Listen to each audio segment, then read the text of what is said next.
праграме свята гэты нумар называецца так: пралёт двух аэрафігнікоў Б-35А з планерамі.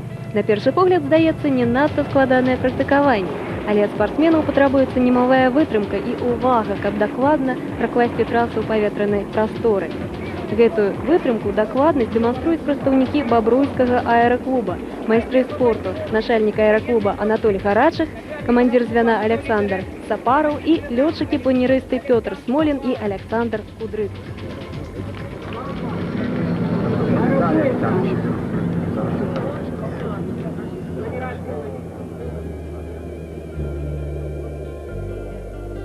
У праграме выступлення планерыстаў складаныя і небяспечныя для выканання элементы. Два віткі штопара, петля Нестерова, касыя петлі, баявыя развароты, штопарныя перавароты. Сучасны планер здольны падымацца на некалькі кіламетраў і развіваць хуткасць да 200 км в гадзіну. Бясшумная машына здольная праляцець больш за 1000 км. За штурваламі безматорных машын лётчыкі бабруйскага аэраклуба Пётр Смолін і Александр Кудрыцкі. Яны ўжо з'яўляліся сёння на баравой у складзе аэрафігнікоў. У першым практыкаванні ім спатрэбілася дакладнасць і вытрымка.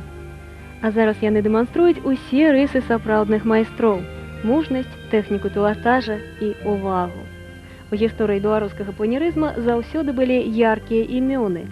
Святлана Тімкова, напрыклад, выхаванка гомельскага аэраклуба, стала майстрам спорту міжнароднага класа, двухразовай абсалютнай чэмпіёнкай краіны, прызёрам самых буйных міжнародных спаборніцтваў. Сёння асноўны цэнтр планернага спорту Беларусі бабруйскі аэраклуб. Гэта яго выхаванцы сёння ў небе. Давайце разам паназіраем за гэтай прыгажосцю.